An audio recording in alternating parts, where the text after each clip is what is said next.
I am so disappointed in so many of you right now that I still have a fever. I'm not even home. And I still had to take time to tell you guys how disappointed I am in so many of you. Friday, I started struggling to breathe.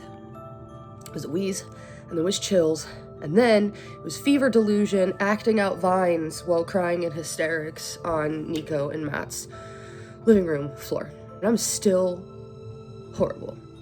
I took shots of Tylenol like my life depended on it to get through a collab today, so I don't look like absolute garbage duty pants, but it's been a rough weekend. And some of my favorite creators, bless their hearts, put out some of the best content I've seen in a while, and that has genuinely gotten me through the thick of it, is having this awesome stuff to watch that's positive and educational and entertaining, and getting to see other people share my hobby. Let's murder hobo this thing together. What didn't help was how 0 to 60, all of a sudden, YouTube is canceling Dungeons and Dragons.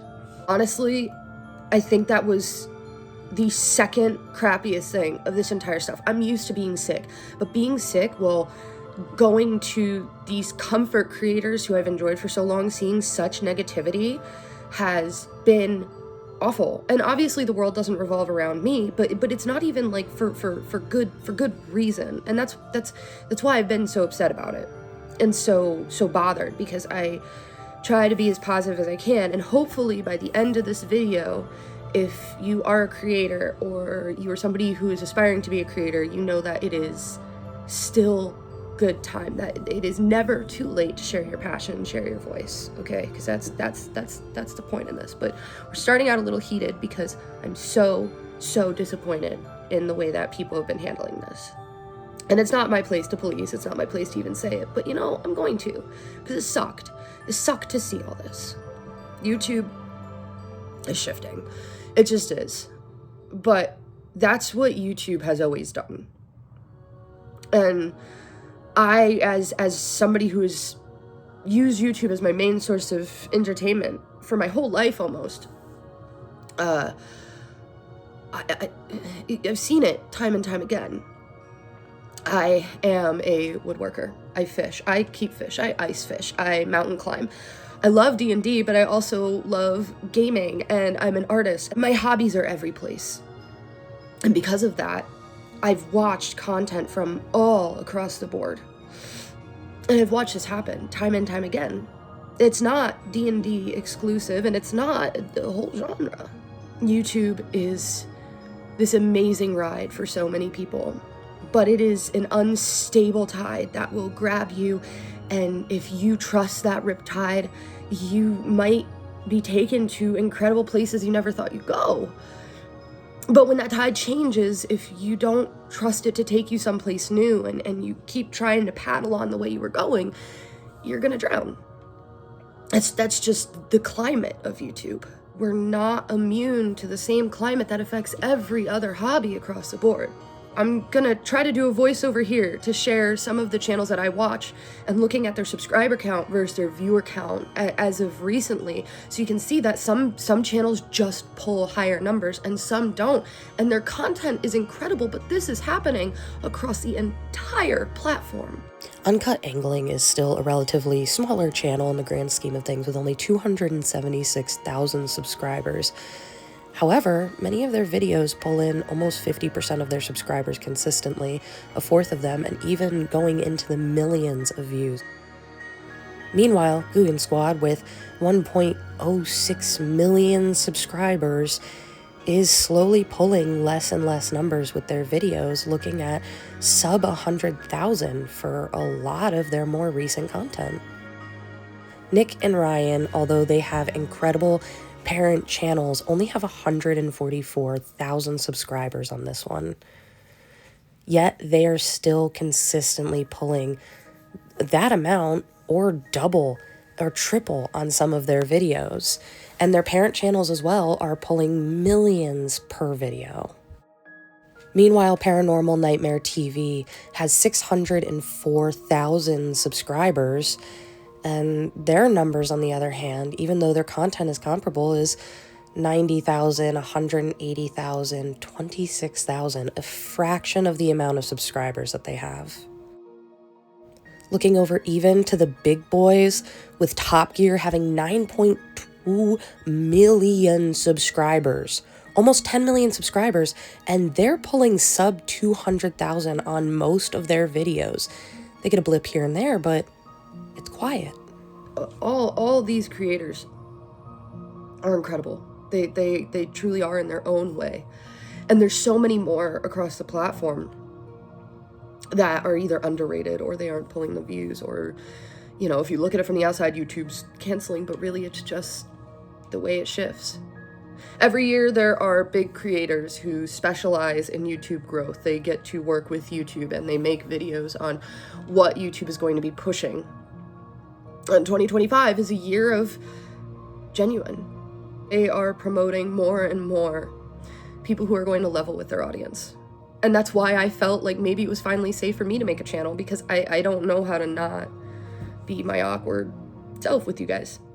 Maybe clickbait and sensationalism plays a point in viewership to an extent.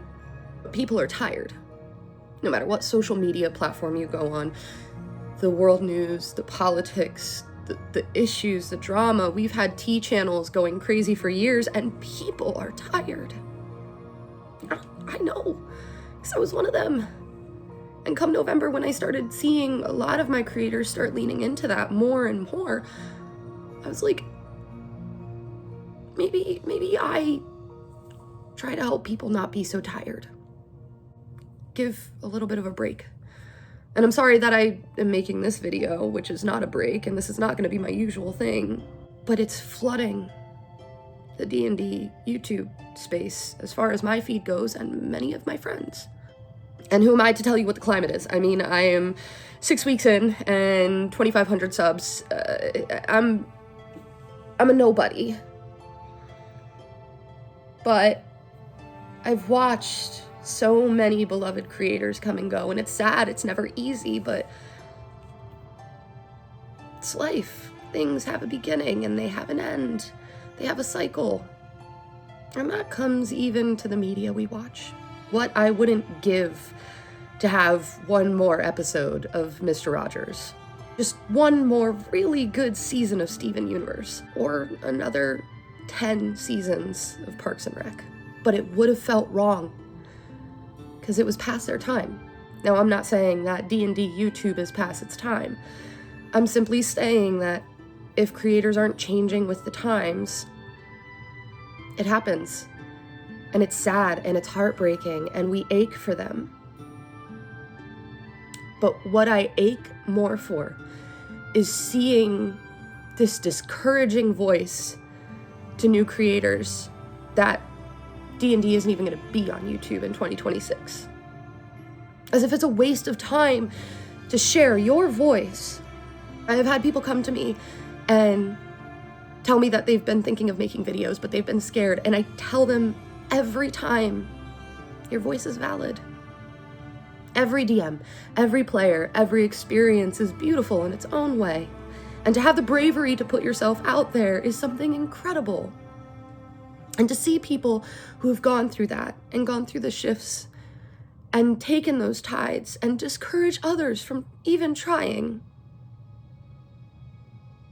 it breaks my heart. And I am so grateful for all the support that I have found since I came to YouTube. So grateful. But I guess I just wish I could give back more. I guess I wish I could knock on each one of your doors personally to tell you that you are capable. To encourage you all to share what you love. It takes just as many words to say, we need to change, as it does to say, we're going to fail. So I would dare to say, if you are seeing these videos left and right, the way that me and all of my fellow creators and friends are, that you stop worrying about it. Push it aside. It doesn't matter. I understand that it may be stressful for people who this is their main income, but if it's gonna happen, stressing about it twice isn't gonna change it. And fear-mongering and discouraging others certainly isn't either. I am always gonna make the choice here on this channel to be as encouraging as I can to anybody joining the hobby who wants to play, for anybody who has never played a game to video journal their experience learning. My best friend, to make videos about the rules, even if they're a little shy about it. Because the only way that D&D is going to go away is if we let it. And I'm certainly not going to. I hope no matter how long or how short that journey is, I will get to share every moment of it with you guys. Y'all don't get an end video, you just cough compilation.